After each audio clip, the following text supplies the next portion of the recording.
And welcome, folks, to the talk show, Let the Truth Be Told. I'm your host, Pastor David.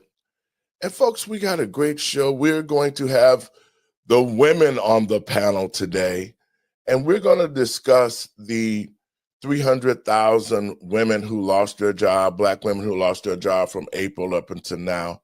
And also the Living and Driving While Black Foundation has taken a case out of Panama, Florida, where two women were discriminated against and lost their jobs.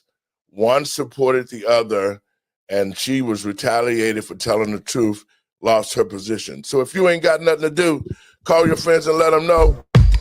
You're listening to Let the Truth Be Told Radio. I'm your host, Pastor. Now come on in.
Thank you. And welcome, thank you. And welcome to the talk show, Let the Truth Be Told. I'm your host, Pastor David. But first, let me give all praises to God and my Lord and Savior, Yahudah, for having me this morning and waking me up. Folks, we had a great show last night, and I want you to continue to share it around to our new station, LetTheTruthBeTold.lycom.com. Today, we got another great story. We're going to talk a little bit about the 300,000 Black women who were terminated or laid off and how DEI played a role in that. But first, we're going to talk about two women who worked at the Navy agency down in Panama, Florida. These were ladies who were well-educated, a lot of accolades, and they were fired from their job because of discrimination. And I think that that's something that people don't really take a look at anymore. Discrimination is alive and well, especially in the federal government. And so in saying that, folks, I want to get my panel in. We got an all-lady panel today, y'all. It's going to be off the chain. Hey, Chris. Hey, Pastor, how you doing? I'm here now. Everybody's in? Yep. Yes. Folks, like I was saying during my monologue, we have Miss Patricia Dowdell and Miss Debbie Carnell. They worked for the United States Navy in Panama, Florida. This case came to us from Miss Dowdell. She reached out to our office regarding what happened to her. She is a retired civilian. Got all sorts of accolades. I mean, the governor lowered the flag when she retired, and she went for another position down in Florida, and it just turned bad. And we have Miss Debbie Carnell, who her co-worker, who was there, who supported her. And this is what I hate about the federal government when it comes to dealing with discrimination. Miss Deb did her job, got accolades as well. But yet, once she told the truth about what happened to Miss Patricia, in retaliation, the federal government fired her from a position that she had no idea that being truthful on the job would happen. And so I want to get these ladies in here. Good afternoon, ladies. How are you? Oh, just fine. How are you? I'm good. Now, let's start with Miss Patricia. Miss Patricia, let's talk a little bit about, because when you contacted our office, when I talked to you, I could feel the the stress and all the pain of losing this job. But what I felt the most was the discrimination part. Talk about what they did to you that led up to you walking off this position. Yes, yes. And first of all, I wanted to start and provide some clarification. I was not fired or terminated. I decided to resign from my position. Okay. And prior to accepting the position in Panama City Beach, I had retired from the federal government. I had worked 30 plus years for the Department of Defense, with the Army, the Air Force, and this time it was with the Navy. So I retired out of Fort Gillem, Georgia in 2017 and decided to go back to work last year. So when I went back to work, I took a job that was not commensurate with, with what I had done before, but I just basically wanted to get back into the system and serve the military in whatever capacity I could do. So I went there, and upon entry, the environment became very toxic, and I didn't quite know what was going on. And it was interesting because on my first day of work, I was introduced to the staff. I was the only African American in the organization, the only African American in the entire building. And after I had my initial introduction with the staff, Ms. Carnell, later told me, later had a conversation about what one of my coworkers said about me. So Deb, I don't know if you want to join in and talk about what you heard on that first meeting that I had. Well, I was just impressed with Patricia, very intelligent, strong woman. And as she was just explaining, her background and what all she's done and how she could be a wonderful asset to the Navy down there. When Patricia was through talking with us and introducing herself, I turned around and looked at one of my coworkers and I said, I love her. She's going to be wonderful on the team. And she gave me a funny look and said, and stated, I hope she's not going to be like the other one. I didn't know what that meant at the time, but realizing later that the other one was a Black lady that she was replacing her position with. So you're saying that this other coworker who said the other one, and the other one means the other Black lady that came to work before Miss Dowdell, and talk a little bit about what happened to her. Well, I've only met her when I was hired. She was leaving, so she was packing up and moving out. So I didn't really get to know her too much. But she was transferring to a base, an Air Force base, and doing the same kind of work. I know she when she was leaving, I told her, I said, well, it was good to meet you. I wish you the best. And she did state, I'm excited about getting out of here. Wow. But Ms. Dowdell, now you were able to contact the other one. Yes. Talk a little bit about some of the things that you went through, and then we'll talk about your witnesses that stepped up to the plate like Ms. Carnell did. Go ahead. Okay. Yes, the other one was another African American female, and I spoke with her, and she left. She left based on this pretty much the same thing that I resigned from. We both had similar incidents: the toxicity, the hostile work environment there. And while I was there, all this kind of started around January, February, when the federal cuts were launched, the DOGE cuts were launched. And at that time, people were considering about taking the DRP, the Deferred Retirement Plan. So my supervisor, who was a GS-13 at that time, decided to take the Deferred Retirement Plan program thing. So I was the only person that on staff that was qualified at the time for that position, because I had held it several times before. So even though I was currently in a lower ranking position, I had the director's position several times and had retired from that position. So it was just fine until I announced that, hey, since the boss is retiring, you know what, I think I might apply for that job. I would like to try it, getting that position. Oh my goodness. Once I said that I was interested in the position, that's when everything just completely changed in the environment. All of a sudden, I became the target. it was like, oh no, we cannot let her be our supervisor. We've got to do whatever we can do to sabotage and undermine any effort she has at any kind of success with that. So I remember one time I went in to launch a best practice for the Navy. And I went in there and spoke to the commander and had a briefing there. And they said, you know what, this is a fantastic idea. We want you to come back. And there's a possibility that we may look at this as a best practice for other parts of the Navy. So came back to my other coworkers. And again, the same thing, like, oh no, we cannot let her shine. We cannot let her be our supervisor. So any little thing I would do, they would try to sabotage it and try to make me look less professional, because at that point I became competition.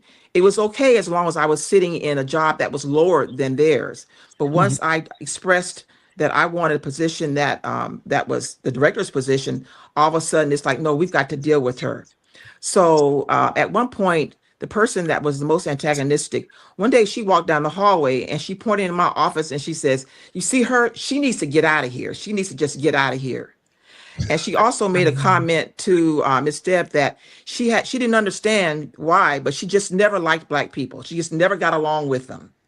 So here I am coming in there, and I'm getting ready to apply for the supervisor's position. So all this toxicity in the work environment just compounded.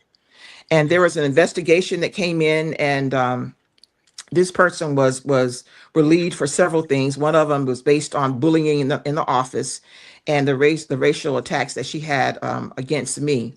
But, one of the things I learned in this was that, it's never just one person. There's usually more than just one person in the work environment that stimulates all of that gets all of that going. So even though she left, and went her way, there were still other aspects of people in the office that continued and perpetrated that same type of toxic work environment in that workplace. So it was like every day that I came to work, I felt that they were trying to intimidate me. I would come in the office and they would always just make sure that their political views were first and foremost. I never expressed mine. In the federal workplace with the Hatch Act, you have to be very careful about expressing your political opinions in the government work environment. But they felt free to do so in that environment. So just feeling constantly like on edge. So one day, I'm actually from Atlanta, Georgia. So I came to Atlanta one weekend. I took some time off from work and went to my office. And I was there with Miss Debbie Carnell and two of my other coworkers. And we're there, and just opening up my office door while they're all standing right there. Open up my door and my office is completely trashed. There's someone had knocked over my coffee machine. Coffee granules were all over the room. I had three different awards that I had gotten from the federal government.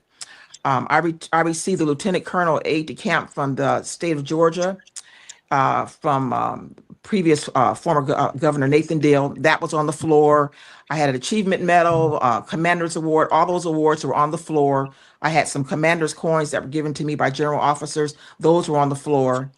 And so when I went there, I just kind of froze. At that time, I didn't really know what to do. I was like, okay, so who is it that dislikes me enough to do this? And what have I done? Because I tried to be gracious and nice to everyone. And I'm here to serve sailors and their families. That's my job. That's my focus. And just sitting there, I just kind of froze. And at the time, I kind of paused about whether or not I should report it. And I remember Miss Carnell saying, Patricia, no, you got to call the Naval Police and get them out here and do a report. So they came into my office. And the first thing the Navy police said to me was, oh, do you think that, and he called a name, do you think that this person did this to your office? So, on any federal installation, you have cameras. You have access as to who's going in and out of these federal buildings. But no one from my chain of command, no one came and said, we're sorry this happened to you. Can we provide any more security? And I also want to mention too that there was no key control in the building. So in any government facility, it's imperative that you have key control. So in that particular office, anybody that came in there had access to the key box. Yeah. We all had access to each other's offices. So no one, to this day, I don't know who did it, but at that time, I became very uncomfortable coming to work. just simple things like, if you have a cup of coffee and, you want to put it on your desk. Okay, if someone was bold enough to break into my office and trash it and throw all my stuff on the floor, should I put a cup of coffee on the desk and go to the bathroom? So these are the type of things that Mhm. really cause a lot of stress for me. And there was one particular incident that I remember when all of this happened, all this stress happened. I remember my blood pressure rose to like 200 over 114. And I remember calling Miss Carnell and saying to her, Deb, look, I'm on the phone. Hang on the phone with me, because if something happens to me, I at least want to have someone that can call 911. Right. So it was just a lot of intense Yeah. stress and pressure, basically for someone just coming in wanting to do a job. Now, again, I wanted to state that, I came into this position, with over 30 years experience in Air Force, Army, with a master's degree in counseling and in human relations. And I still went through all of that type of stress. So it wasn't a matter of qualifications. It was a matter of, we just don't want someone that looks like you in this position, period. Wow. You So know, it was like walking into a prison every day. And finally, and by me being retired, I was like, okay, I thought that this would be a great job for me to just get back and connect again, because I really missed that portion of connecting with the military. But after my experience, it's really kind of left, for me, it's like a PTSD event, because it's hard for me. Like, I can talk about it now, but it was hard for me the first few months with even talking about it without crying. I just couldn't even mention it. I know I would mention it to Deb and other people, and I would just immediately have an emotional response, Yeah. because I had never been treated quite like that. Now, I've had some experiences working for the federal government those 3 decades, but this one really was the one in Florida that just catapulted into something that was unrecognizable Yeah. that Can I I ask went a through. question It was or two? Since the lady that was the initial queen bee of the Mean Girl clique inside of the Yes. office, since she left and she pretty much resigned, you can't go after her. So because she don't Yes. work there anymore. So what steps do you take? Is there a chain of command? Because I know their chain of command. Do you go to the EEOC because it is a workplace issue, or is there something or inside of the government that you can be compensated because of you had to deal with this in 2 separate offices, and it doesn't seem like your superiors took it for real, and you pretty much got the heavy end of it. So what are some steps that you're taking right now? Yes, what I did is I filed an official EEO complaint with the Navy, and that's an ongoing process. And even though the particular person resigned from the federal government, she was mentoring other people that were in the office. In other words, she had other people that were in and out of the office who sympathized and empathized with her position. So even though she was removed, there were others that were still there that felt the same way. And also, if you don't mind, Patricia, me mentioning this, when Patricia had left, they let this individual come back on base during the middle of the day while all of us were working. She ripped things out of the wall. This is government property, left holes in the wall, went through there like very angry. Um, I felt uncomfortable. I stayed in my office and closed the door, me and another coworker. So why they allowed her to come back in there, I have no idea. But, that was one thing after Patricia had left. They let her come back in there and rip stuff off walls. Did anybody take her badge? Was she walked out by a superior? Did they notify them at the gate? Because you just don't get on base if they've been relinquished or even retired. So That's somebody a good question. She didn't even come in there with someone escorting her in there.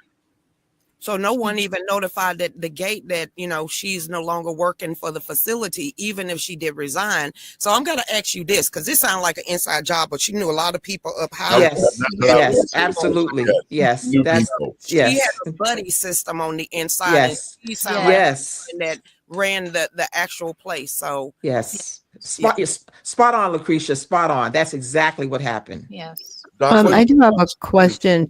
Was this actually filed with JAG at all? Did JAG get No, involved? well, okay.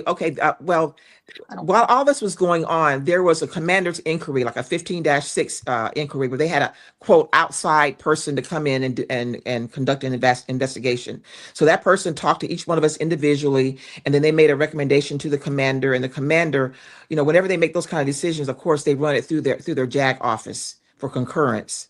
Okay. So once they ran it through the JAG office, I guess it was recommended that the person was forced to either resign or be terminated. Right. Uh, Okay, because I mean, this can become a civil matter as well. Yeah, It and already because is. you guys are let me civilians. share this little piece too. So after Patricia had left, because me and another coworker got very close with Patricia. I felt like I needed to have her back, protect her. Anyway, me and the other coworker by the XO was served with a what's it called? letter of reprimand. Yes, and he Really? accused us of during the time that we were investigated, in the investigator's note, that we stated, now both of us stated that Patricia leaned left. That would have never come out of my mouth, for one. She's a friend of Wow. mine. And the other coworker was accused of the same thing. We were being reprimanded for 2 years because of that.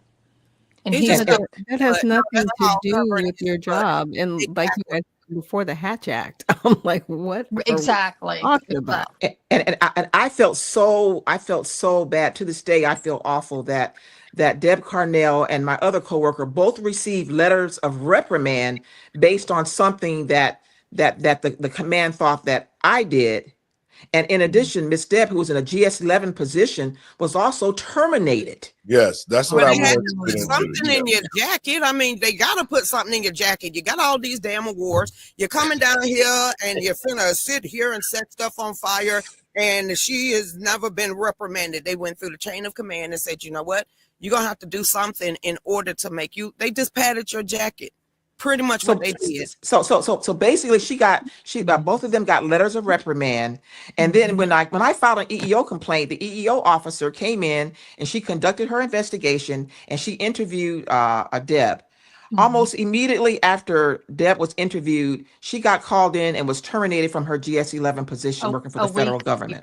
It was now it's also important that the point is brought up that prior to her termination notice, she had been called in and given a good performance appraisal with a performance award of, what was it, Deb? Almost $3,000, $2,600, almost something like that. $3,000. It was $2,686 is what I got. And so the this XO himself. Now this was back in July. He shook my hand and said, "Good job. You've done a good job." So the day that he fired me, he called me into the conference room. He leaned forward, very intimidating, leaned forward, looked at me and said, "I'm letting you go. Do you have any questions?" And I said, "Yes, I do. Why?" And he said, "Because you didn't meet my, what was the word, Patricia? I can't. expectations. Yeah, you don't meet my expectations." 3.5 weeks after giving you a performance award and a good performance appraisal and telling you that you did a good job. Yeah. They're trying to clean up their tracks. Yes. They're You know, when trying to tie up loose ends. yes, when Miss Deb contacted us, I mean Miss Patricia and them, and I talked to Miss Deb, and we took a look at the complaint. This was just sheer retaliation because of the fact that Miss Deb supported Patricia and all the things that she said that were true. And so when we looked at it, and I said to my attorney, hey man, we need to take this case. These ladies have been wrongfully terminated. They created a hostile work environment.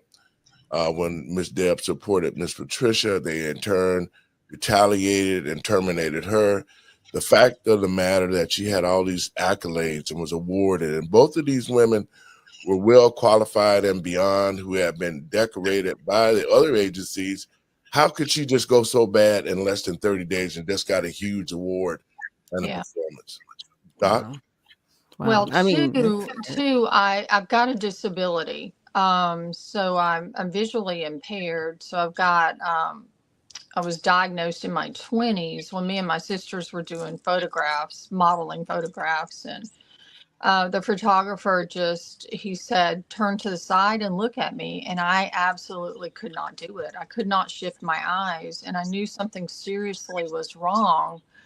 But I didn't give up. I knew that God was going to be with me and he was going to walk with me. And I went to school. I was thinking, I'm not going to let this defeat me. I'm going to be the best I can and serve God in whatever direction he wants to lead me to. So I found myself out in Portland, Oregon. I worked downtown as a therapist for 4 years. And it was during the time during, the riots. It was back in 2022. And I walked the streets trying to get the homeless, get them into housing, helping people with heroin addiction. I was on a mission, and I wasn't going to let my disability stop me. And when I decided to come back home to the South, because my mom was having mini strokes, I needed to be back here with her, and got into the Navy, which I worked very hard to get that position. And then at first I thought he's getting rid of me because of my disability, because he did state to me, the XO, you need to work on your technology skills. And then that's when I sent him a letter that I was working through vocational rehabilitation to get the resources that I need. At that point, I was just trying to save my job and, just save my position. But I really knew deep down that this was retaliation. Well, I wanna talk a little bit about the EEOC. And when I got involved, Miss Patricia called me and we did a conference with the supposedly EEOC person. See, I have sued companies through my foundation. I have sued the EEOC because the EEOC is another governmental agency. And in cases like this, they're going to act like they're going to support and help those who are in need. But most of the time, if they are being paid by the agency, they're going to bring division amongst you so that they can try to discourage you and get out of this lawsuit, because they are at a discrimination lawsuit that is going to probably roll over pretty big for the fact that of how they did it and what they did to these women, and the fact that they basically just preyed on them after they didn't want them there. So we did get it, but we had a phone call, and this is what really made me get really pissed off, was when Miss Patricia and I was talking about the case. She added me as a support person to the phone with this EEOC person. And I had been telling her that she had to be careful with EEOC, because EEOC, especially with this XO, he had a lot of power. So the girl that was the girl that was working at his office, he was paying. And so she quite had not fulfilled the requirements like she should, because it seemed like she was holding out on a lot of stuff. And so when we had the phone conversation, now this is another Black woman, we had the conversation, a DEI hire, that's what I'm gonna say, that when I posed questions to her regarding the process, she was unable to tell me. Her mission was to keep Miss Patricia to a place where she lied. She says, well, your complaint itself has some situations, problems with your witnesses, right? And so Miss Patricia was like, well, what's going on? Then she said, well, what Miss Deb told us and what the other guy said did not support what you said happened. And so her mission was to try, and she kept trying to keep it in the hands of the EEOC, because I'm saying to her, listen, the process is going to be like this. I'm explaining to you how it should go. And what about the right to sue letter? We can get that and just get it out of your hair, right? She didn't want that. She kept trying to tell her, you need to stay into the Navy system, and then we'll do mediation, and then we'll get JAG involved and all of that. And I was like, no, we're not going to do that, because this agency is already, you could see the nepotism and how they were You don't treating. trust it. Yeah. Yeah. So I was really taken back that, and I know it's other Black people that do this gatekeeping crap. It has happened on many jobs that I've known. Are you going to keep it with the EEOC, or are you going to leave it with JAG? How are the future aspects? I mean, because if you're going to sue them, you're going to have to get that right to sue letter. And if you are going to sue the Navy, are you going to keep it within the Navy code system? We talked about getting the right to sue letter.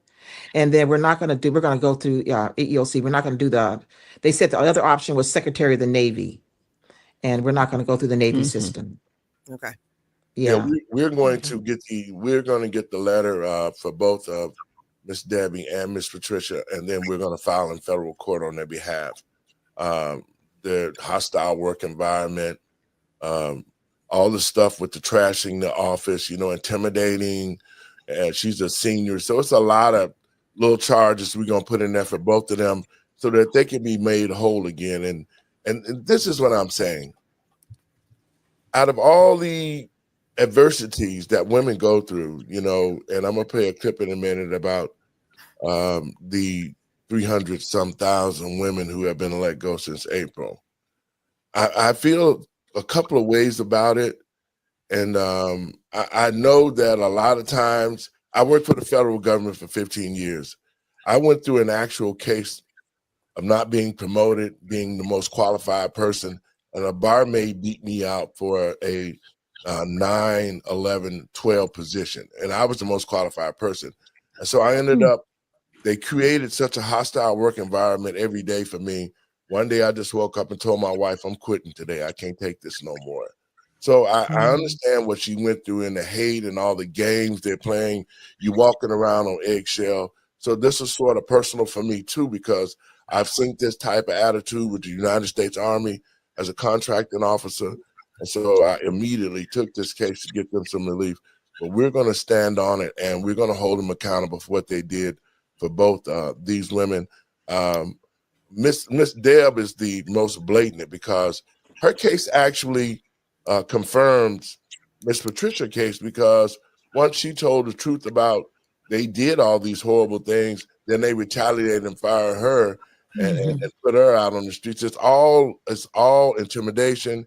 It's all fear. And I know both of them are going to get some resolve in it, but Miss Debbie probably can get her job back to the union, but we still going to represent her and make sure we get justice. Now, Doc, you've been pretty quiet. I know you thinking.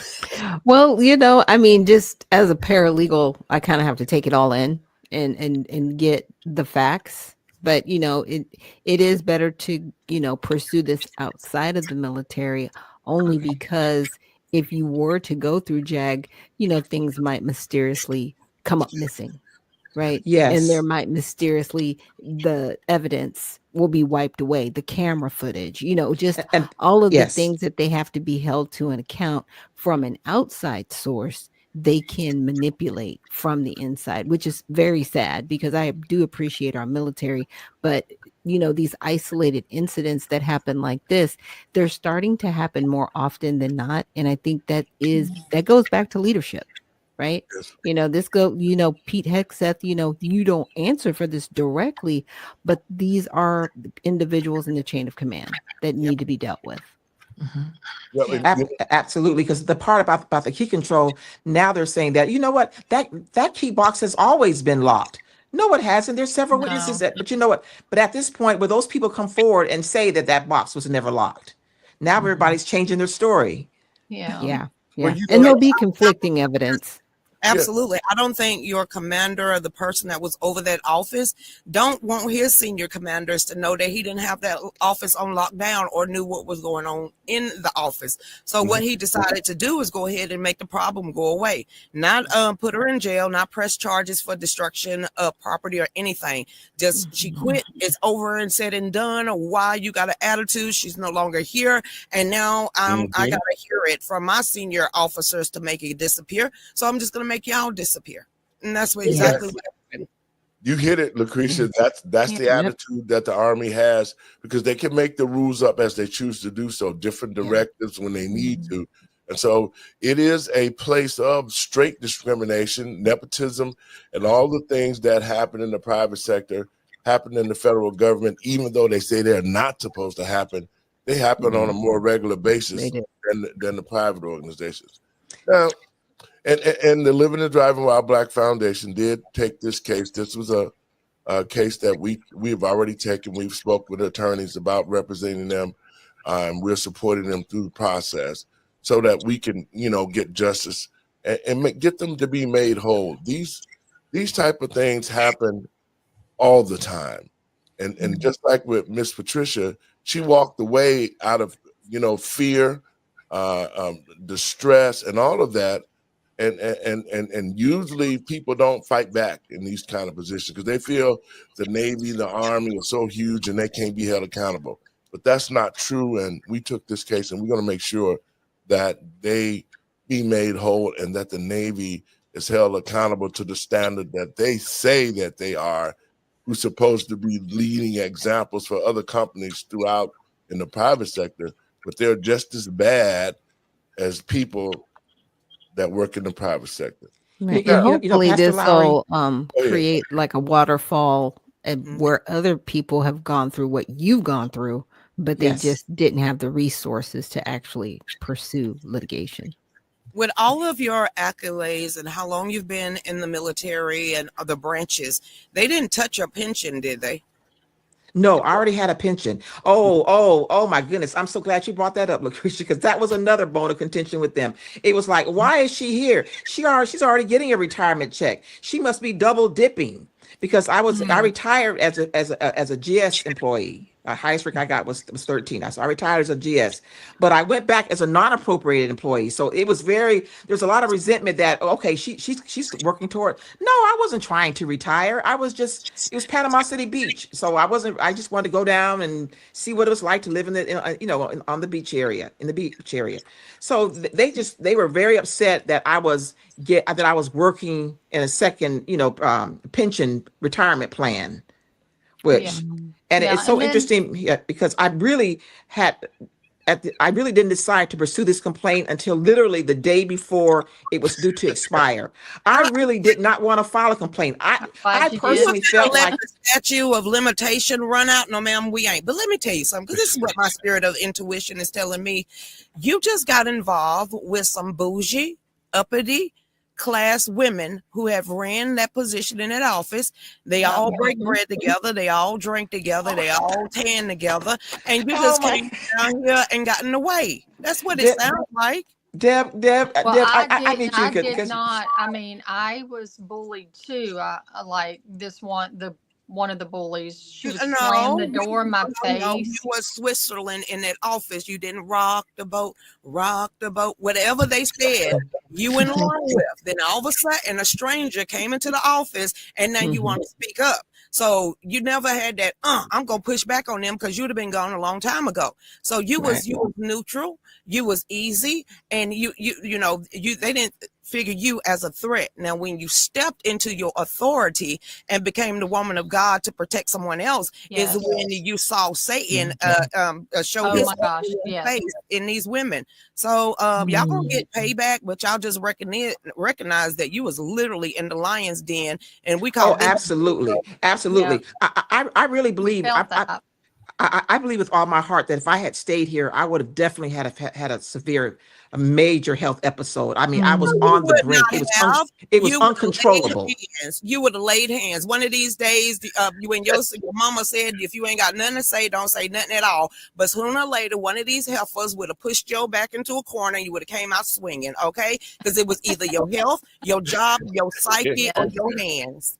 And I just decided just to walk away. But the reason why I filed the day before it was due to expire was that, I said, something, Patricia, you have a pension, you've done your 30 plus years, but you know what about that other little young African-American, super smart young lady out there that's doing all the right things. She's checked all the right boxes. She's out here. She's in this same workforce, the same environment that you're in. How is she going to fight that fight? If something happens to her, what is she going to do? And I felt that it was incumbent upon me that, Patricia, you can't sit back all because, you finished your 30 years. There are a lot of folks that are behind you that need to know that you're strong, you're resilient, and you're going to fight. And you're going to bring it to the forefront. You're not going to let this go.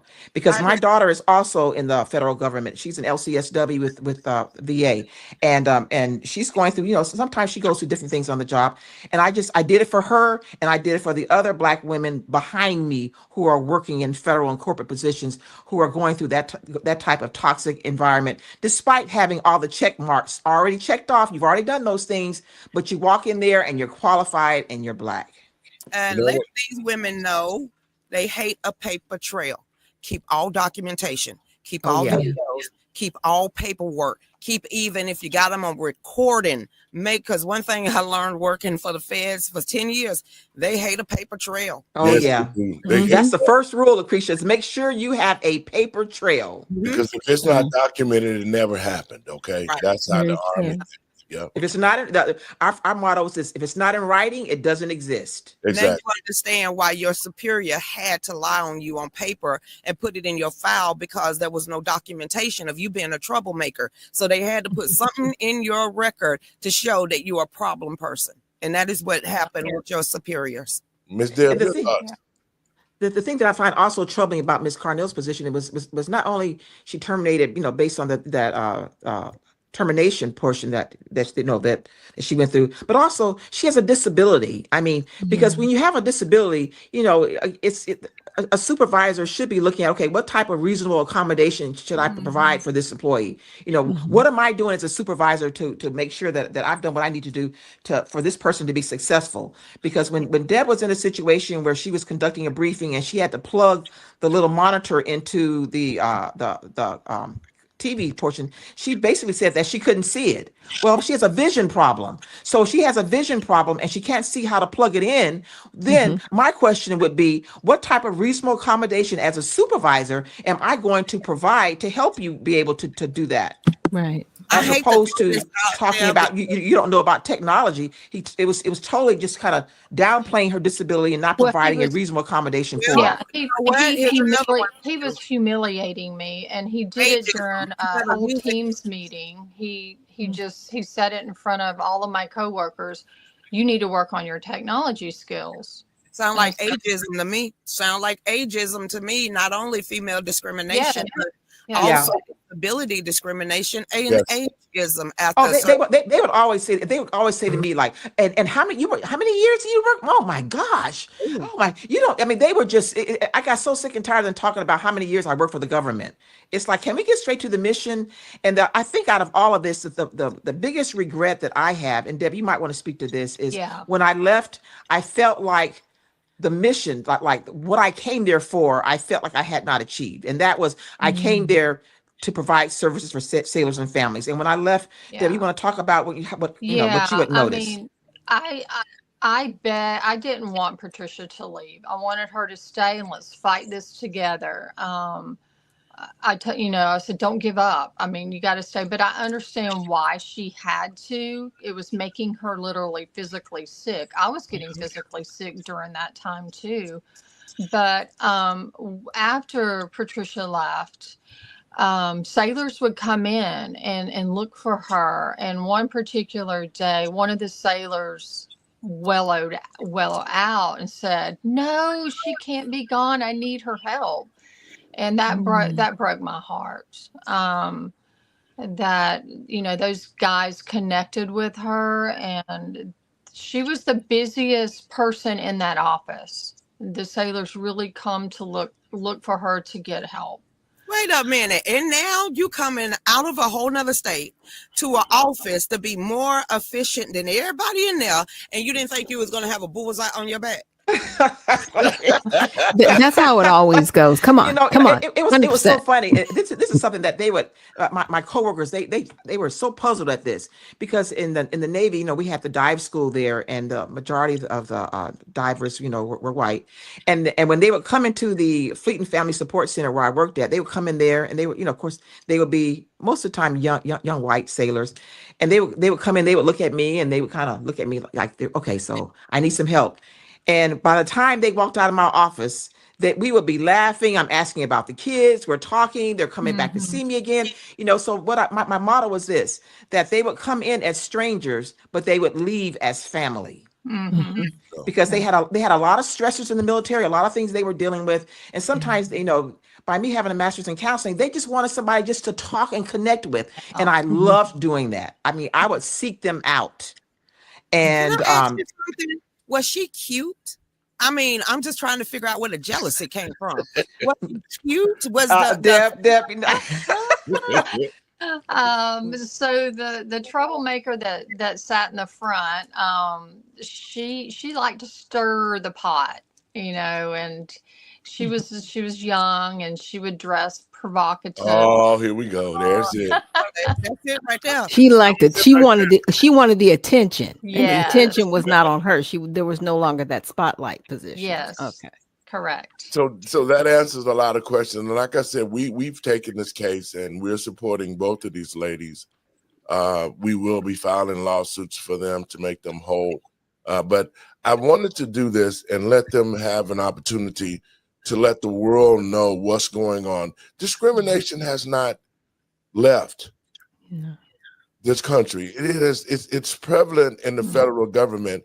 And as you see, how this works out is that a Black woman's being discriminated against, and a co-worker who is white says she's telling the truth, and now both of them are out of a job. That right there, to me, has the world need to understand this. Until we as Americans see each other at the same place, even though you might not think that, then we will never see discrimination go away, because we're always going to have that one person who has some kind of ideas like this lady did to attack both of you. So the lady that you said that dressed provocative, she was sleeping with somebody for her to be able to come back into that office and trash your office. I'm just keeping it real. Yep. Well, Pastor David, I have to say, allegedly, I don't know, but there are a lot of different dynamics going on there.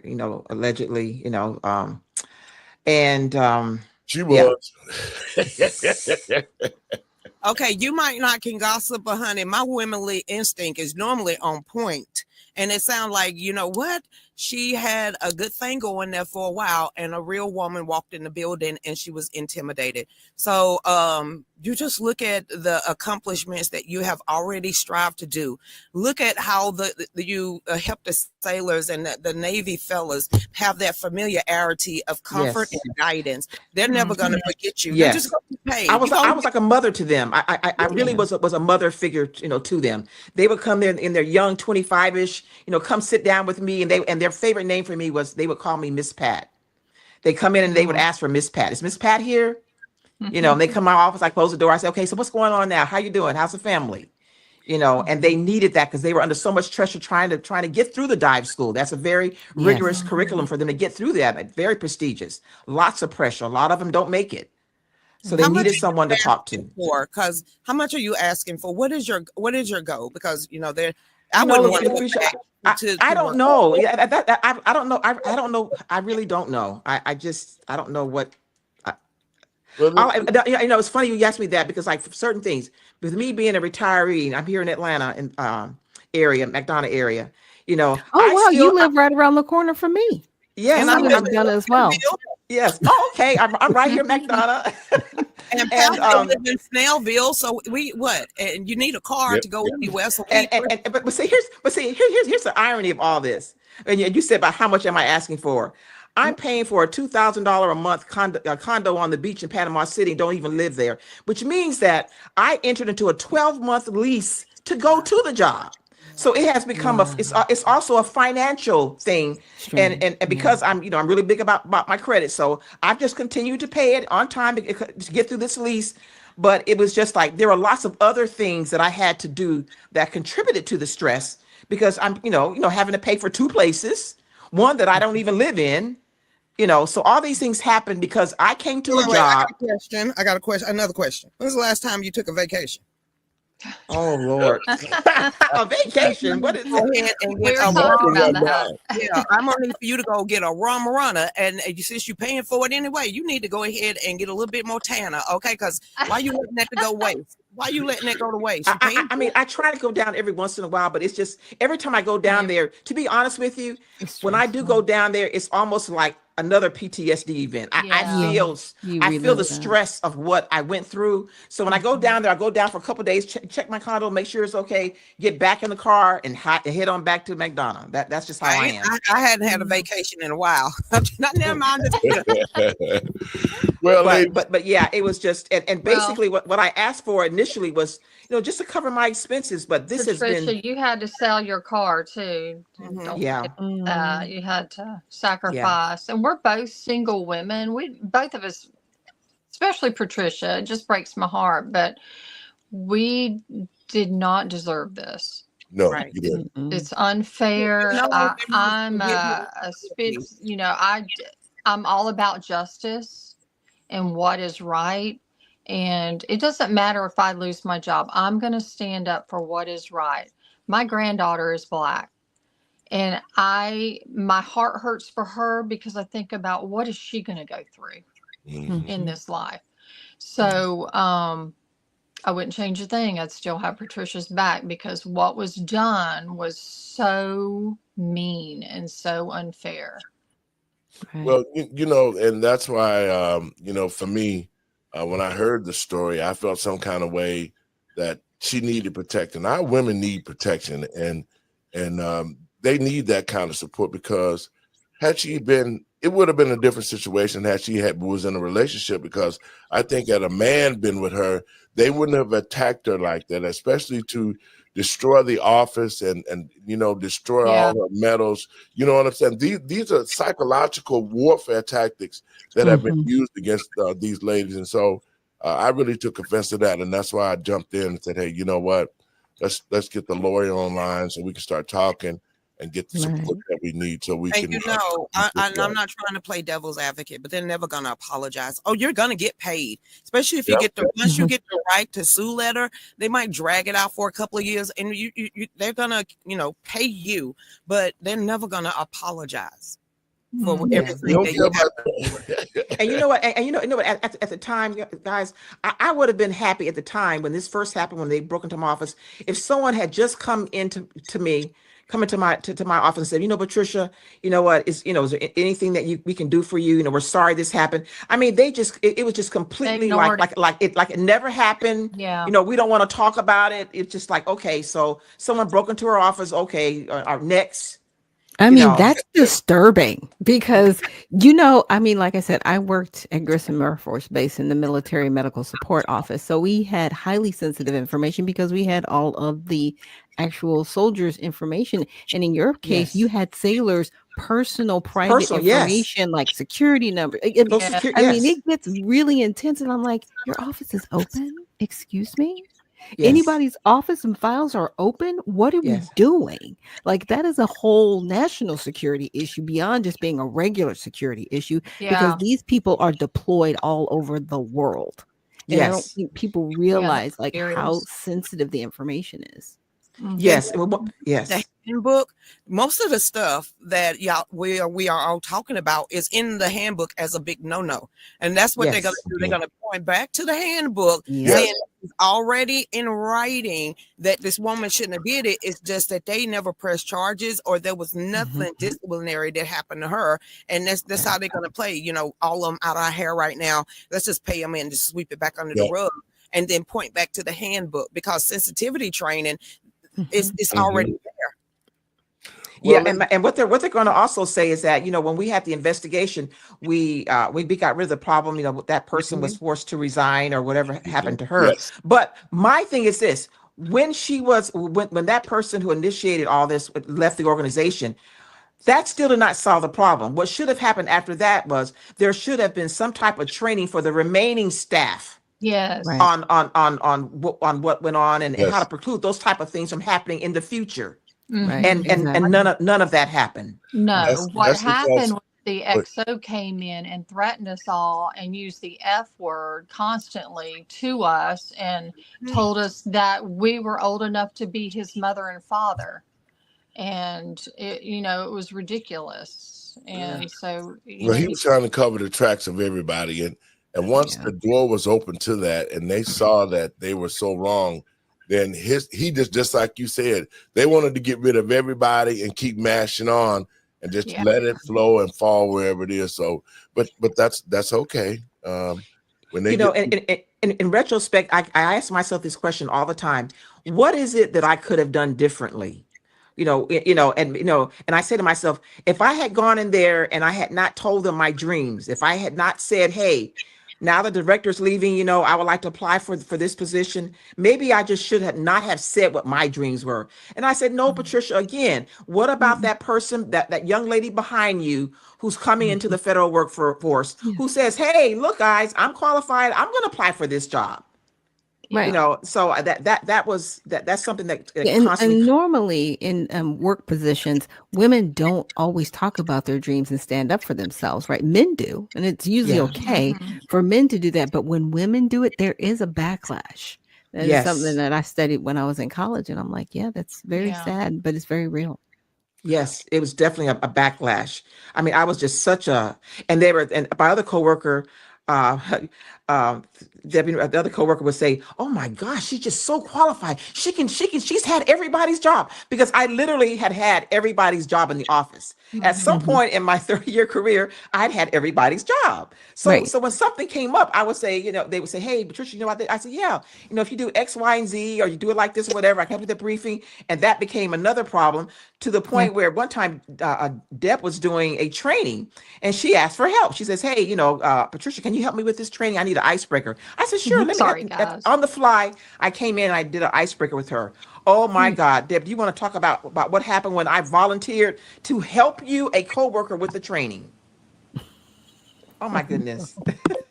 They basically she was called in by her supervisor and counseled on, why did you ask Patricia for help? Because that's what you're supposed to do. But that's the other fear, right? Yes. Because you knew all the positions, you knew everything that people were supposed to be doing. Yes. So if they didn't do the right thing, they could be held accountable. Yes. Yeah. I like I said, I've been there. Miss Deb, are you still there? Can you talk? Can you hear me? I don't know if she can heir us, because I know my system kind of kicked me out. Okay. And then our system kicked us off on one of the pages too. So that's normal. Okay. So let's move right along. We're gonna help both of these ladies. We're gonna file lawsuits for them. We're gonna make them whole with our attorney Anthony Parike out of Chicago. And we're gonna make sure that this doesn't happen again at this agency for anybody to follow. Now here's the fun part, y'all. Let's go. Here we go. All right. Over 300 Black women. 300,000. Wow. That's a larger number. 300,000 Black women were laid off. Wow. Through the DEI program. Okay. So when President Trump came in, his mission was to end DEI. Right. And I want to say this. in certain cases, DEI was a detriment to workers. Because let's take a look at what DEI did. DEI allowed Joe Biden and Kamala Harris to hire a transportation secretary like Peter Buda that had no experience and nothing. And when it was that time he took the office, he was just there holding up, you know, the stuff getting into the United States. He had no clue on what to do. DEI hires was the energy person, the guy that was gay, that was walking around with the dress on, stealing people luggage out of the airport. DEI has been a program associated with affirmative action, which I hated both of them, but I hated affirmative action because the 10% of the hiring of a minority, they created white women as a minority. So black people and black women never got those positions. And when they did hire one, that person was just a token to say that the program worked. So when affirmative action ended, DEI, they just changed the name and shift the money over here because during the time Joe Biden got in, let me take it back another step. When Barack Obama got into office, he created DEI because affirmative action was being thrown out. And when he created DEI, there were a lot of unqualified people. See, DEI was used all across the workforce everywhere. For teachers, whatever position that it was, DEI was made available so they could put a whole bunch of homosexuals into our schools. This is why pastors don't like DEI. Because when you use a program like that, you do not get the best qualified person. You're meeting a requirement that has been set forth in this situation, and most of the time, the people that get these positions are not qualified for them. So DEI is a blessing and a curse, but it never benefited Black people or our Black sisters.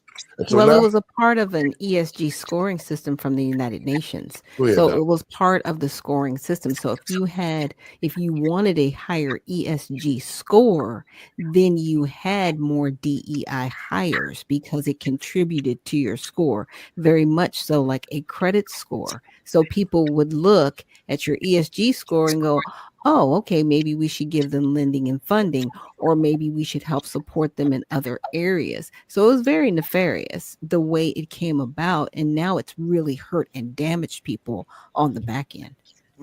Lucretia?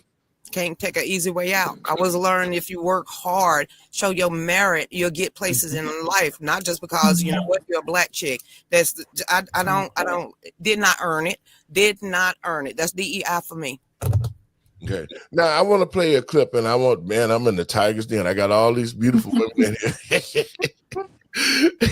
So I'm gonna be careful.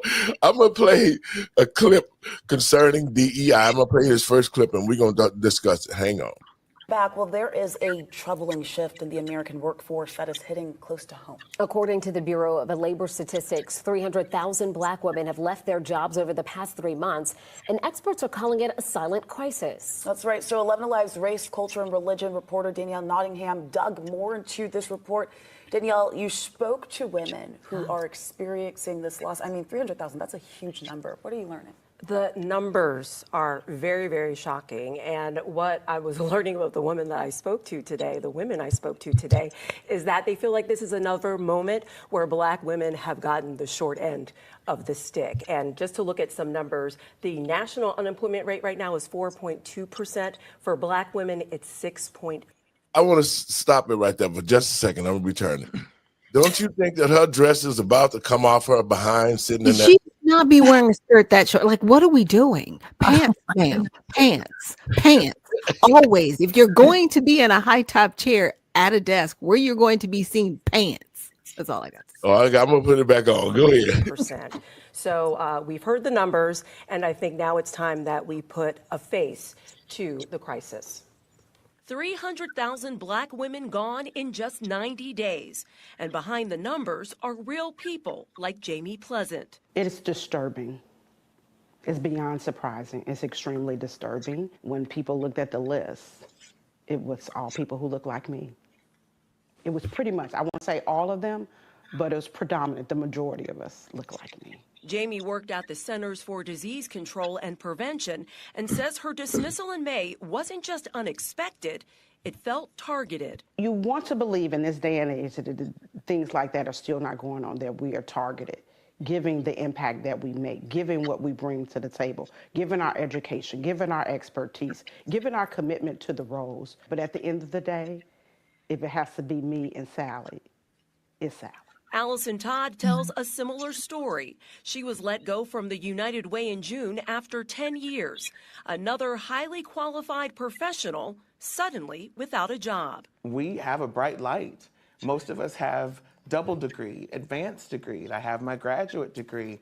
We have experience beyond experience. Experts say the mass exit is driven in part by budget cuts in the federal and public sectors and the dismantling of DEI programs where Black women historically have held positions. A Black woman is resilient, no matter what she's been through. As a Black woman, you have to be. And what I found was a lot of us were managing up. Is that what it is when you manage the people who are in charge of you? Sharing information with them, onboarding them so that they could successfully let us go. Allison is now turning to entrepreneurship, helping business owners build their own companies. And Jamie is returning to the job market, optimistic for her future. I just want to encourage those out there in my same situation to, don't give up hope. There's still a need for us. Just wake up with a purpose every day of knowing that you bring value. And it's also worth noting that Jamie graduated from Clark Atlanta University and has a master's in public health with epidemiology as her specialty. So we're talking about very qualified, very educated women who are finding themselves on the sidelines when it comes to employment. Yeah, and especially after spending so much time and so many years in those fields, either you have to pivot or if it's specialized, where do you go? So it does create quite a quandary. Yeah, one of the things Allison said that did not make this piece is that, when we have a birthday in the office, they give you a cupcake, they cheer you on. And she was like, my last day, everyone was just distant. It was like I didn't even exist. Wow. Yeah.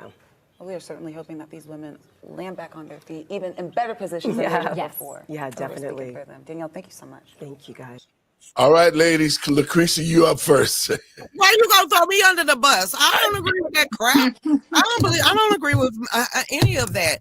I'm sorry. Listen, Linda out there.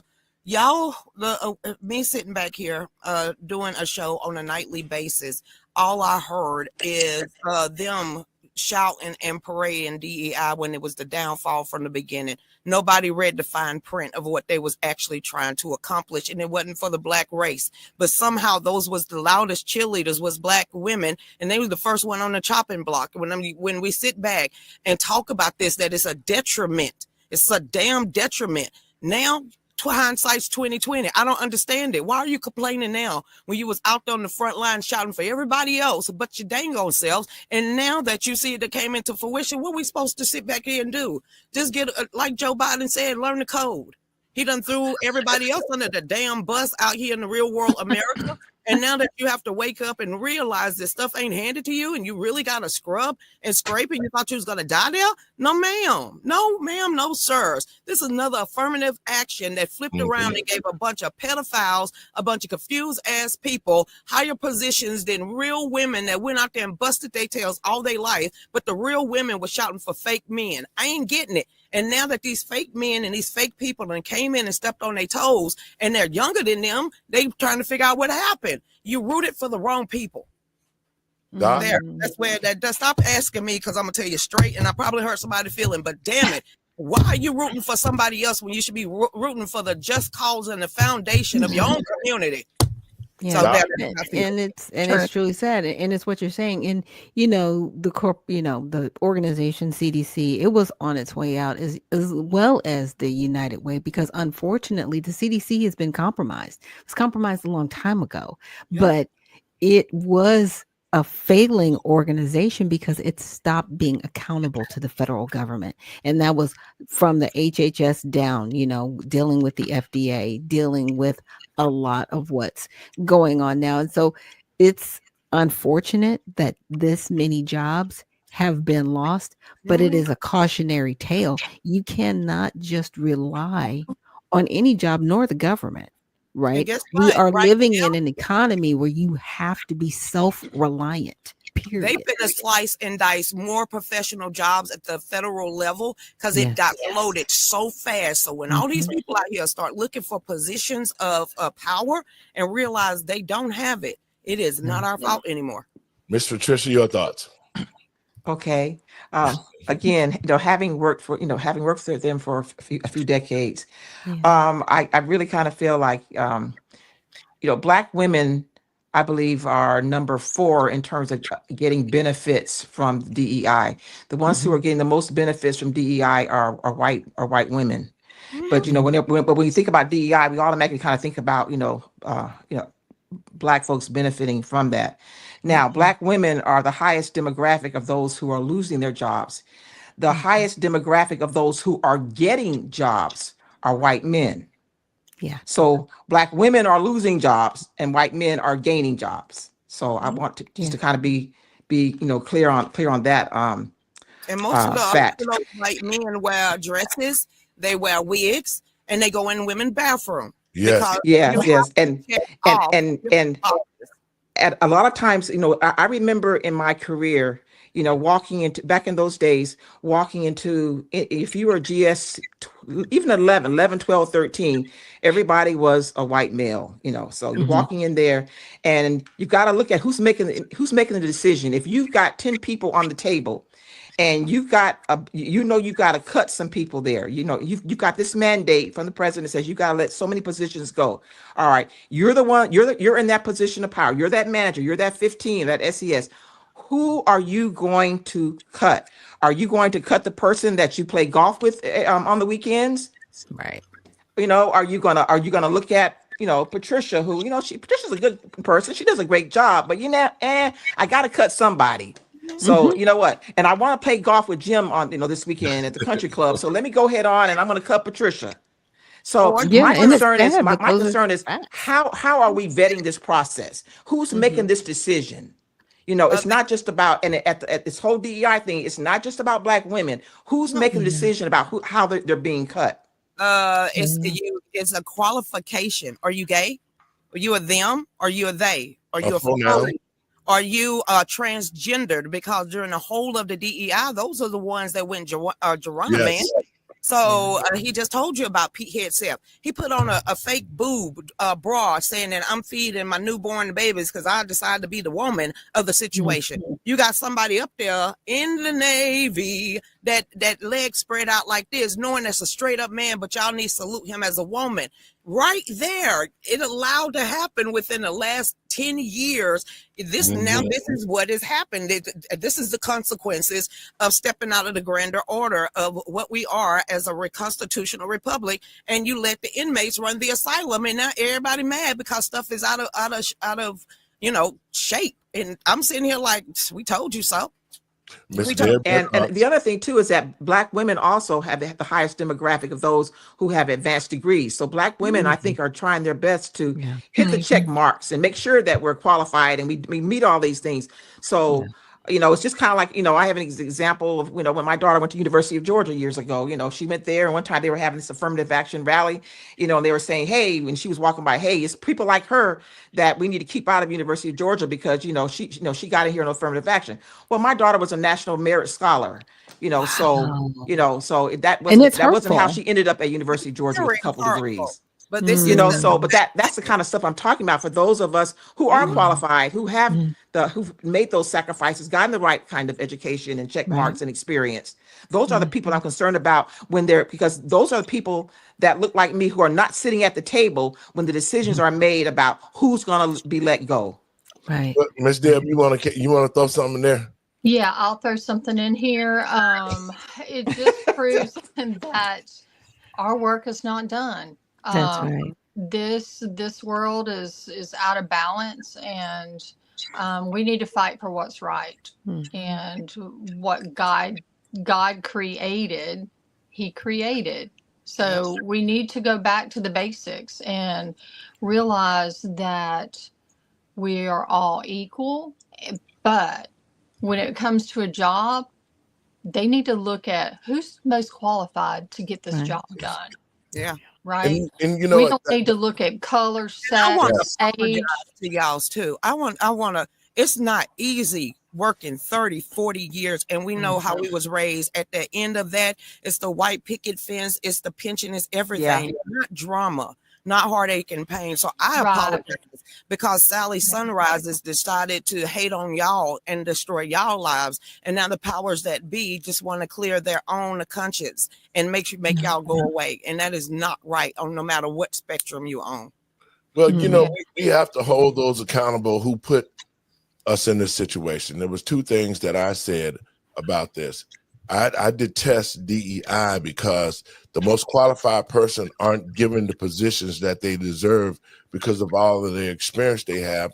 And then you put somebody in the position like Barack Obama did. See, when he created the DEI thing, it was not for even the white women.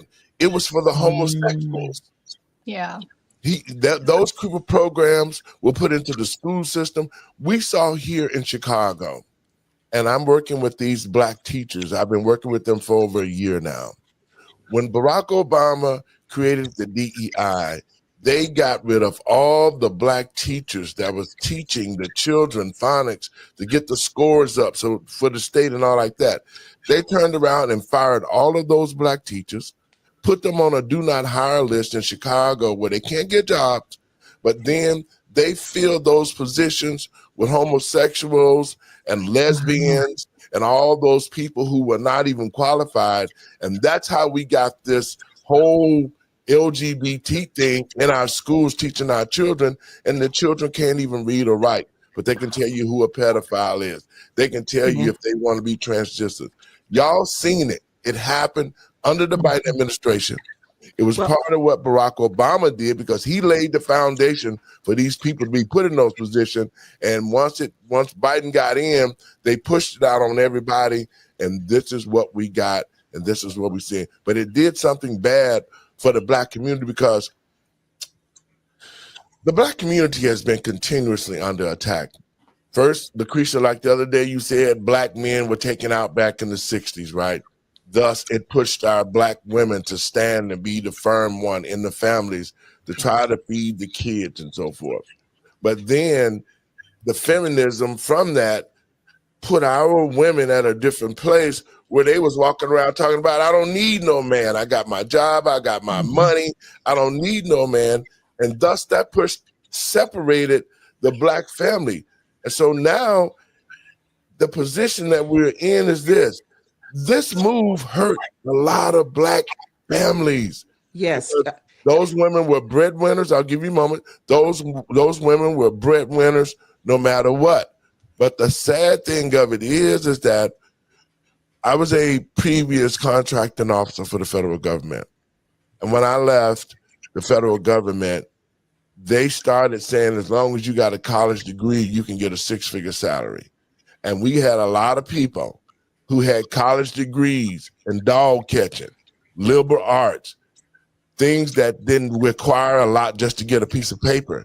As long as you had that paper with no experience on doing nothing, you could get a job in the federal government. And now that's the telltale sign because just like this lady and Miss Patricia K, she had no clue on how EEOC operated, but she was there in the job, in the capacity of doing what she was told by the leaders just to keep their job. So that's my thing on that. I want to play a clip and I want to get your thoughts on this and then we'll talk about that. How you doing? This is Adam Post. Black women are losing jobs at an alarming rate. And they're not losing jobs because of discrimination. Well, not on the way out. They're losing jobs because of discrimination on the way in. DEI hiring has multiple victims. The people that should have been given an opportunity, as well as the people who were hired that may not have been qualified. Well, let's just say this. Looks like they were not qualified. I got this story from a tweet from Benjamin Crump. Benjamin Crump, who is a civil rights lawyer, and he gets involved with a lot of media cases where he claims racism. Here's a tweet he put out. Black women lost 38,000 jobs in April, the most of any group. Economists say this sharp rise is tied to the administration's anti-DEI agenda. Black women are sadly paying the price. This is more than just a policy. It's harm.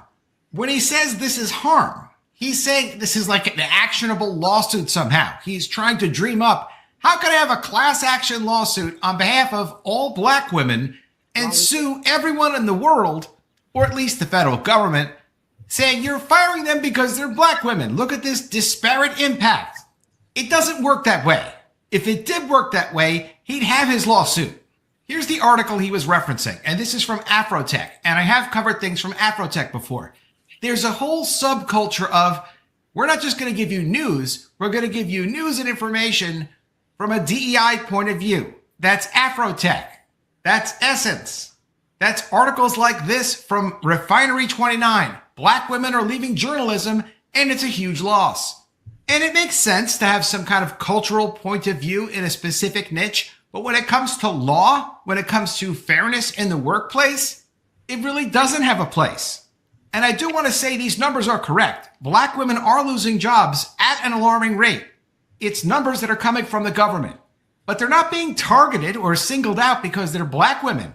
Not on the way out, but they might have been on the way in given opportunities that they weren't qualified for. From Bloomberg, U.S. black women see jobless rates surge, and it's a year-long trend. And I understand there's diversity, equity, and inclusion hiring. I have done like more than 100 woke shutdown videos. I've done several on DEI and diversity hiring. I do have some knowledge on this, but I had to do a little more research to kind of get a better background and understand what exactly are they talking about. Is there some kind of a stealth program going on for reparations that the general public was unaware of? I mean, we were hearing about DEI hiring and DEI related lawsuits and diversity, equity, and inclusion. We understand that's in the public eye, but was there something going on behind the scenes that the general public like never voted for, but some people in power decided, you know what, let's do reparations? They may have actually done that. This is from NBC News. Much of the black middle class was built by federal jobs. That may change. For the last several decades, federal jobs help black workers find stable work with guardrails to prevent bias, but mass cuts are threatening decades of upward mobility. Was the federal government running a jobs program as stealth reparations to give opportunities to people of certain specific skin colors and just them? The Griot is another one of these DEI cultured websites. They say this: Trump's elimination of federal employees could shrink the black middle class. Black federal workers find themselves being disproportionately targeted through a combination of DEI cuts, employee buyouts, and layoffs executed by the Trump administration. Now, folks, I want to get y'all thoughts on this. Who's up first? Well, here's the thing. It backfired in a bad way. Mm-hmm. It just did. But what's disheartening about DEI, it's the assumption, it's the prejudice that it's created, because the minute you walk through the door, like I have a doctorate degree and I've, applied for positions and I've blatantly been told you're overqualified for this. Yeah. You're bored at this job. You worked at places like Warner Brothers and Turner Broadcasting. You're going to be bored here. But why would I apply if I know I'm qualified for the job? But it's the prejudice on the way in for me that DEI has created that is horrible. Yes. Doc, you are Lucretia. Anything with Crump or Essence, I immediately stop listening. Essence already wrote me up. He kissed my natural word Patuki for that one, and Crump, the new race pimp of the 80s. I don't care about that because he's doing more damage than good to the black community. So my grandkids are biracial. My grandmother and grandfather was the first interracial couple in the state of in Jackson, Georgia, which is commerce area. I ain't getting down with that crap no more. Either it's about God, family, and how we can rebuild our country. We got enough race pimps out there that ain't doing nothing but continue to bring in that gulf that is wider and wider, and we'll never come together. So I don't deal with those type of people. I'm trying to make it to heaven, and heaven ain't gonna be segregated. And to bounce off what you all are saying, Black women are getting these jobs again because of the education piece. A lot of them are very qualified. They're the demographic that have the highest number of advanced degrees. So of course, if you're looking at qualifications, you would certainly you couldn't overlook the Black woman getting an entry into the workplace. Right. And my concern, I know, talking about the Washington D.C. area, where a lot of those federal workers have lost their jobs. You're also looking at a high foreclosure rate for Black households, because those women are also holding down households. So you're looking at the whole foundation of the Black family in those particular areas who are head of households, because the majority of Black households are headed by Black women. So now these jobs are gone. You got a high foreclosure rate. Your foundation is gone. So it's going to be interesting to see what type of impact that's going to have on our future as we move forward. But I want to be clear: these DEI hires, maybe they were hired because they have the highest number of graduate degrees and higher level education to be sitting in those positions in the first place. Well, Right, but go ahead, Ms. Deb. Yeah, I mean, I agree with all of you that have spoke. It takes me back when Patricia was hired. Our supervisor, our manager, said she's coming on board. She has the credentials to take my job, which she was the manager. She took a lesser job. Well, why does that matter? She can apply for whatever she wants. But she did hire her. But when Patricia wanted that position, majority of the white ladies in there had a fit. So there is a racial content there. Yes, I agree that we are all created equally, but we're still in this crazy mess of, hey guys, let's just accept who we are and let's give that position to somebody that can do it. right. Well, Deb, when you said that I know that our supervisor said, she's very qualified. She can take my job. She can do my job. Mm-hmm. Well, that kind of set the It set the tone for the tone. whole. It sure Right. did. It Right, sure exactly. Well, with some of guys, for me, I believe in the best qualified persons get the job. yes. I don't Absolutely. believe in a handicap, because there's ways to misuse that handicap. Yeah. And that's the purpose of DEI, was to replace experienced workers and put inexperienced workers in position. That was part of Barack Obama's plan to put the homosexuals into the workplace so that they can control things. But it still backfired for Black folks, because a lot of Black folks did come into those programs and got those federal jobs who are not experienced or who was not the best candidate. So the discrimination occurred, just like he said, coming into this, because you took somebody that was really experienced, who qualified for the job, and you cast them out, and you put somebody in that had very little experience only because of the DEI said that we need these type of person in place. All right, Pastor Laura, I just have to say this. Again, I kind of grew up in the federal government system, and I have to say that like a lot of the GS 12s and 13s and above in the federal government, say white males, a lot of them would basically have a high school diploma, and that was sufficient enough for them to get in those positions back in the 80s, so to speak. Yes. A lot of them had high school diplomas. Now, throughout those 3 decades that I worked, very rarely, I'm trying to think, was there ever a time that I met a Black woman that had that type of position who had a high school diploma? You didn't. We sat across the table from men that had high school diplomas who were our supervisors. So now those particular, that demographic, now a lot of them are retiring because, they're in my age group now, so they're retiring. Right. So now those positions some of those positions are going to be replaced. So now we're looking at, so who's going to replace that workforce of people that had those high school diplomas that are now exiting the federal government? Because we're getting rid of the Black women that have the graduate degree. So we got to replace them with somebody. Now you have this demographic of white males who are replacing now the fastest rising group to replace everybody that's leaving the government. So they're benefiting from that. So I just want to just kind of look at that counterpoint that, there's a whole, back in the day, the people in those high graded positions in the federal government did Right. not look like Black women. No. That's something that just came about maybe I'd say a couple of decades, but it wasn't that way. It didn't start out that way. So we're kind of. It was like probably the mid 90s, because that's Yes, when that was in the mid the 90s. push. Exactly. That's what I was going to. Mid 90s, it started to shift. Yeah. And so now you've got those guys are retiring. Now it's time for some of those people to start retiring. Those ladies that got in the mid 90s, they're getting close to retirement or wanting to retire. So you know what? Why don't we just go ahead on and force them out, get rid of them, and bring in a new demographic to replace them? Yes, ladies, and I want to play another before we get out of here because we're getting close to the time. But I wanted to play this and get your thoughts on it.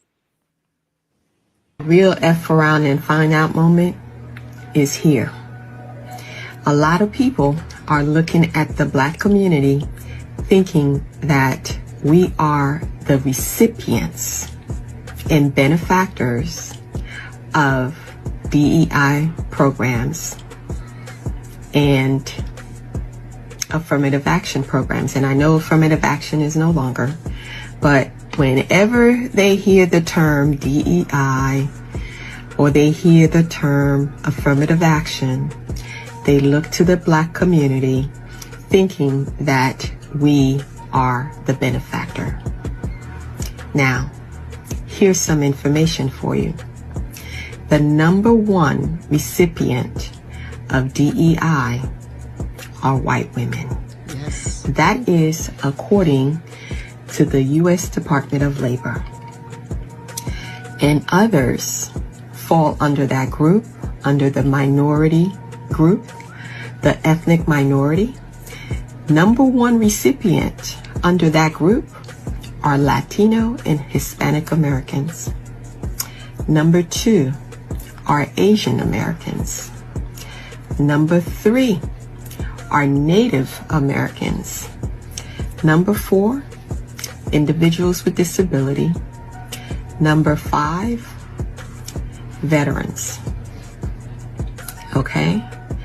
And #6, the LGBTQ plus community. And guess who comes last at receiving DEI benefits? Guess who comes last? That's right. Black Americans.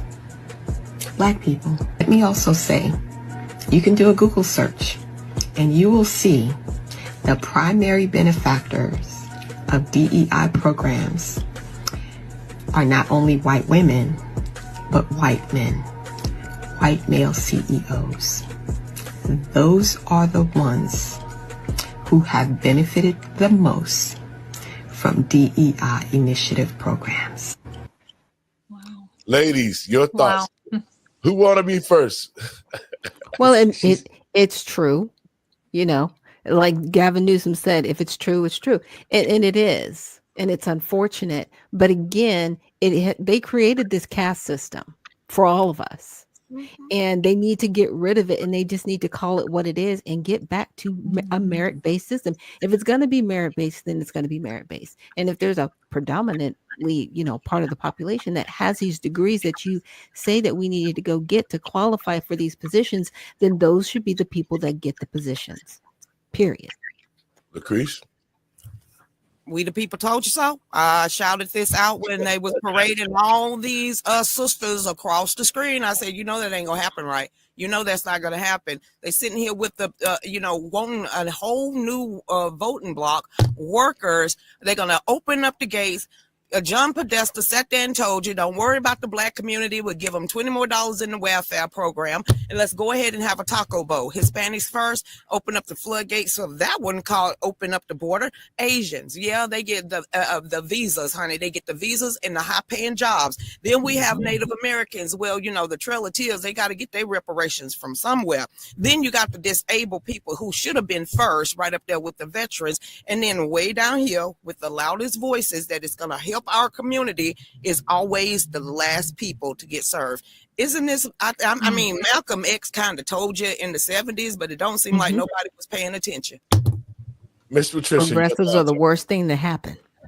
Well, I just think that it was a drop the mic moment. What she said. I mean, I concur with everything that she said. I mean, it's we're the last to receive, and my concern is, who's benefiting, and she basically said that it's white males are benefiting from this DEI. Miss Deb, your thoughts? David, I honestly did not know all of that. I guess I'm just in the dark with it, but I did not know. I didn't know it was layering down like that. Well, kind of you did, because you have a great spirit and you have a great aura about you, and you stepped in a person's life because you knew it was wrong. So you knew. I know right from wrong, definitely. So it was in here, and you stepped out on faith is exactly what you did. I did. And it's just, how are we going to change this, guys? Get the word out there. We're going to have to scream it from the mountaintop. We've got to change. You're going to do what you're doing right now, what God commands you to do, and you're going to get out there and you're going to witness in his name. And you're going to build your community, and you're going to teach your offsprings, and they're going to teach their friends, and their friends going to teach their friends. And this is how we do it. We, the grassroots, everyday ordinary people, going to have to start back banding together and stop allowing this caste system. It ain't, it's a caste system. Either you got money or you don't. You either got power or you don't. Either you play golf or play tennis or you don't. If not, then you're going to struggle just like the poor whites, poor blacks, poor Hispanic, poor all of us. It's how much money you got in your pocket is how much you're going to advance in life. Right. It's speaking of that caste system, there's a book by Isabel Wilkerson called it talks about the caste system. And there's definitely a caste system there. So what Deb and I are going to do, we were talking about this last night. We want to start some type of organization where we can help others in the federal workplace and corporate to kind of help them in terms of how do you deal with some of the things that we're going through, because we're not the only ones. I mean, there's thousands of Patricias and Debs out there. So it's just kind of like, so we need to really think about how to move this agenda forward to reach out to others that are going through. It's beautiful because out of adversity comes innovation. Yes, absolutely. Absolutely. And no offense with y'all talking about it. It seemed like God already prepared you for all of the knowledge and wisdom and experience to go ahead and start your own, 501c3. So I think y'all already got the basis, and now you're just going to fund it and found it. And it's Yes. But I ask myself all the time, Lord, why did you bring me to Panama City Beach, Florida? What was, I mean, I came there to do a job, and it just turned into this big whirlwind. What are we doing? Why did you bring me down here? Patricia, good things come out of trials. That's right. God can use this to do amazing things with you. And we can change this world if we can get together and just be honest and have faith. We can move mountains. When you're on one accord. Now, ladies, when you're getting something powerful started, make sure there's no Liliths in your crowd. That's right. Yeah. And so, folks, in saying that, I really appreciate everybody's time. Lucretia, Doc, Miss Deb, Miss Patricia. We're going to fight, and we're going to get justice for you guys. We're going to try to make sure that you be made whole. But I wanted the American people and patriots across this country to see exactly how our women feel about different situations. And this panel has been great, just as good as the one that we normally have for other shows. And we need to keep this going. We need to keep informing families and American citizens about what's going on the inside, so that we can get justice. Thank you, guys. Thank you, Miss Patricia. Thank you, everybody. Thank you. Thank you. Thank you, Miss Deb. Ladies, those are some strong women right there. They're going through a lot right now. They lost their jobs, man. They're going to have a powerful voice. So they start her 401c3, 501c3, whatever of compensation she's about to get, she can use half of it in the foundation of her ministry. That's what we're gonna call this, her ministry. Yep. And she's gonna use that money to help other people. So I think they already know. Y'all, I said y'all too. Y'all just help them foundation going. And I want to because I was thinking about the show. I said, man, I'm gonna have all ladies on the show. So, but we want to keep it up because I want to start talking about, social issues. I want you guys to think about how we need to start bringing the family back together. Yeah. That's the mission for the Black folks. Your last words, Lucretia? Honey, please. My grandma said, now we know why in soul food that the one with the most money was the one that was always hated. Now we see why she got her attitude. Sometimes family just use you. Can we be the family that we are growing and making ourselves? Because some people, and that's actually blood kills you quick. Yes. Let's go ahead and have our family and build our family with the love and the foundation that we establish in. Because if we drop them now and we don't have them in our business, there's a reason God didn't allow us to bring them into this journey. So right now, God is bringing this foundation of our family together. Let's not bring some people that we should have cut off a long time ago. Love you, Queen. We'll be talking Absolutely. soon, okay? Doc, your last words. Hey, everybody. Thank you so much for joining us here today. And, definitely check out the USA Redemption Party at usaredemptionparty.com. We are looking for candidates to be servants of the people. And also, we're looking for members of the party. So definitely check us out at usaredemptionparty.com. Thank you, Doc. And welcome back. Have a great weekend, and we'll be talking. Folks, I want to thank you for tuning into the show. This was a great informative show, and that's what we're doing here with our station.